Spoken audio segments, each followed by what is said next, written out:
দেখেন আল্লাহ সুবহানাহু ওয়া তাআলা যে আমাদেরকে এমনি জান্নাতের জন্য সৃষ্টি করেছে, এটাই তার দলিল। আপনি কথা ফিল করেন না দেখে আপনি বুঝেন না। আপনার বাবা কোনো কর্ম করেনি, সৃষ্টির পর থেকেই জান্নাতে। বুঝেন কথা? এটা কিসের কারণে হয়েছে? এটা আপনার রবের দয়া নয়, এটা দিয়ে আল্লাহ প্রুফ করে দিয়েছে, বান্দা আমি তোমাকে সৃষ্টি করেছি জান্নাতে যাওয়ার জন্য।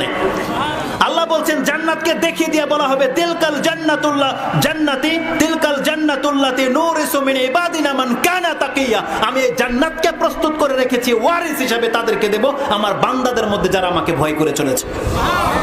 ওয়ারিস শব্দটা এসেছে, আমি কথাটা খুব ভালো লাগে যখন বয়ান করি। আপনি জানেন জান্নাতকে ওয়ারিস শব্দ কেন ব্যবহার করা হয়েছে? আপনার বাপদাদা মরে গেলে ওই বাড়িটা কে মালিক হয়? এটার কি বলে? ওয়ারিস সূত্রে মালিক আপনি। আল্লাহ সুবহানাহু ওয়া তাআলা এই জন্য আমাদের বাবাকে প্রথমেই জান্নাতের মালিক করে দিয়েছে। আল্লাহ বলছেন বান্দা তুমি যদি তোমার বাবার সন্তান হিসাবে বহাল থাকতে পারো, কারণ তোমার বান্দা আমার গোলাম, তোমার বাবা, তুমি যদি আমার গোলাম থাকতে পারো ওয়ারিস হিসেবে তোমাকে আমি জান্নাত দিয়ে দেব। এটা আল্লাহ সুবহানাহু ওয়া তাআলা আমাদেরকে কোরআনে মেসেজ দিয়েছে। তো সেই জান্নাত একটা গাছ ছিল, যে একটা গাছের কারণে আমাদের বাবার একটা ভুল হয়ে গেছে, মিস্টেক হয়ে গেছিল। আল্লাহ বলছেন লা তাকরাবু হাযিহি শাজারা। তাহলে আল্লাহ সুবহানাহু ওয়া তাআলার দয়া দেখেন, যেই একটা ভুলের কারণে আমাদের বাবা দুনিয়াতে আসতে হয়েছে, আল্লাহ বলছেন বান্দা তুই জান্নাতে চলে আয়, আমি সেই অপশনই রাখি নাই।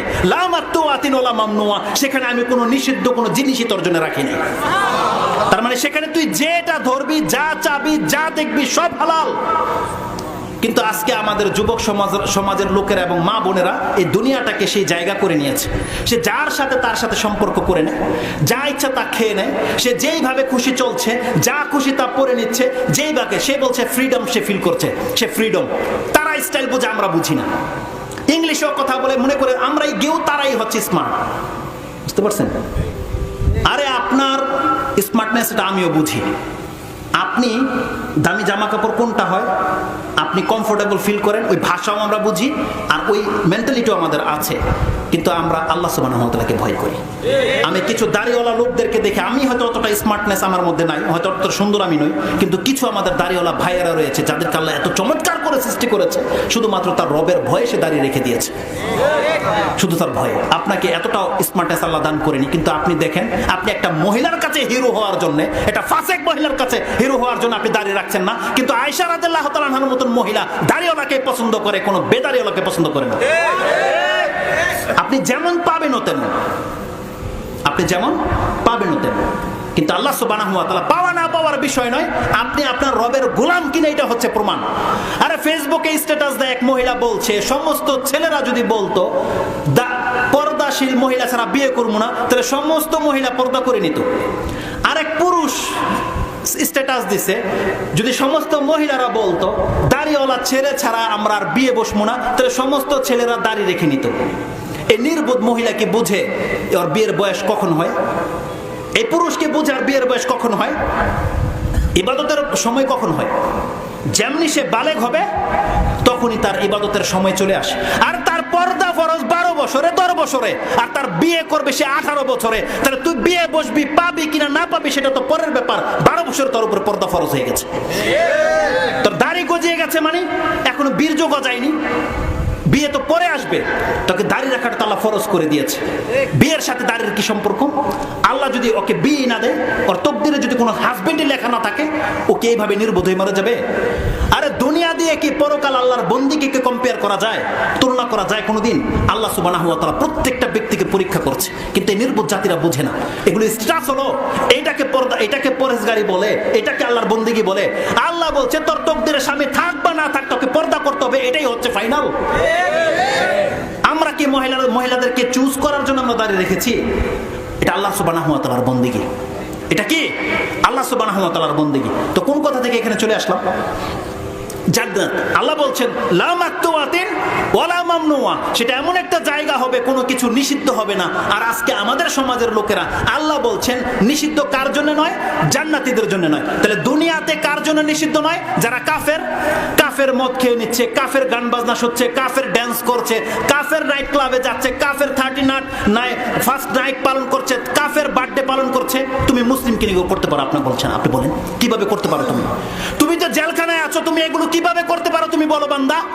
তুমি 21শে ফেব্রুয়ারি পালন করো, ফুল দিয়ে খাম্বার সামনে, মূর্তির সামনে সেজদা করো, তুমি মোমবাতি জ্বালাও, এটা তোমাকে কে শিখিয়েছে? কে শিখিয়েছে? এটা কোন ধর্ম থেকে এসেছে? তুমি সরকারের বিরুদ্ধাচারণ করবে, তুমি সরকারের প্রতিবাদ করবে, তোমাকে মোমবাতি জ্বালিয়ে সেখানে রাস্তার মধ্যে বসাটা কে শিখিয়েছে? এটা কি ইসলাম শিখিয়েছে আমাদেরকে? আমাদেরকে বলেছে সরকারের বিরুদ্ধাচারণ করো তুমি এইভাবে? এটা কি প্রতিবাদের কোনো রূপ হলো?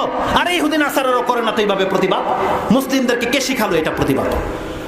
আল্লাহ সুবহানাহু ওয়া তাআলা বলছেন, যেই সমস্ত বান্দারা বলে আল্লাহুম্মা আনতা রাব্বি লা ইলাহা ইল্লা আনতা খালাকতানি ওয়া আনা আবদুক, যেই বান্দা বলে আল্লাহ তুমি আমার মালিক, তুমি আমাকে সৃষ্টি করেছো, আমি তোমার গোলাম, আমি তোমার সাথে যে ওয়াদা করেছি সেটা পূর্ণ করব, যার বিশ্বাস হচ্ছে ইন্না লিল্লাহি ওয়া ইন্না ইলাইহি রাজিউন, আমরা আল্লাহর কাছ থেকে এসেছি, আল্লাহর কাছে ফিরে যাব, এটা কি আমাদের বিশ্বাস নয়? কার কার বিশ্বাস? হাত তোলেন। আপনারা বিশ্বাস করেন আমরা পরকালে যাব? আচ্ছা, হাত নামান।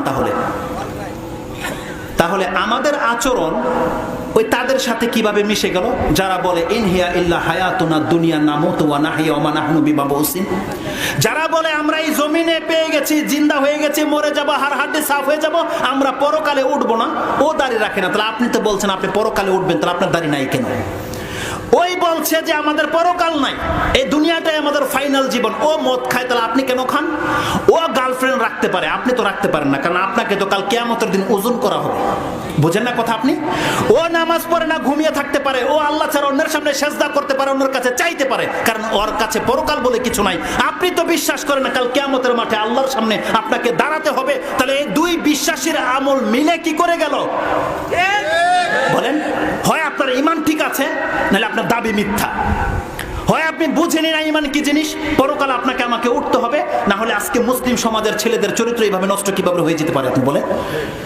এমন একটা সময় ছিল সিগারেট যারা খেত তারা লুকিয়ে খেত, আর আজকে যারা খায় না তারা এই লুকাইতে কেন হয়? পাপ যখন মাথা চারা দিয়ে ওঠে, পাপ রোমান্স কেন হয়ে যায়? কোন একটা সময় ছিল গার্লফ্রেন্ডের হাত ধরে হাঁটবে, কোনো ব্যক্তির এমন সাহস ছিল না। আমরাও যুবক ছিলাম, এখনো যুবক রয়েছে, কোনোদিন আমরা এরকম করিনি যে তার গার্লফ্রেন্ডকে নিয়ে সে স্কুল কলেজে যাবে হাত ধরে, কিন্তু সেই জায়গায় আজকে পার্কের মধ্যে বসে সে তার গার্লফ্রেন্ডের পায়জামার ভিতর হাত দেয় কি করে বলেন? আর এটা এত বড় বেহায়া হয়ে গেছে, তাকে ভিডিও করা হচ্ছে, ওর গায়ে পর্যন্ত লাগে না, কারণটা কি? আর মুসলিম সমাজের মধ্যে নেতারা তখন থাকে কোথায়? যার মধ্যে গায়রত রয়েছে তার মধ্যে সামনে পাপ হচ্ছে। কোন ব্যক্তি যদি দায়িত্বশীল থেকে থাকে আর তার বাড়ির সামনে তার গাছের নিচে যদি কোনো দুইটা জোড়া একসাথে থাকে, তখনই তার পাছার মস্ত চরিত্র থেকে মুক্ত। তার মানে যে সমস্ত নেতারা এগুলোকে বাধা দেয় না, আমরা ভেবে নেব আপনিও এই চরিত্রেরই ছিলেন, না হলে বাধা দিতে হবে এই সমাজকে। প্রকাশ্যে ভাবে পাপ চলবে না, কারণ প্রকাশ্য ভাবে যখন পাপ মাথা চারা দিয়ে উঠবে, আল্লাহর রাসূল বলছেন সেই জমিনকে আল্লাহ ধ্বংস করে দেবে, আর সেই দিন আমরাও নাজাত পাবো না, আমরাও ধ্বংস হয়ে যাব।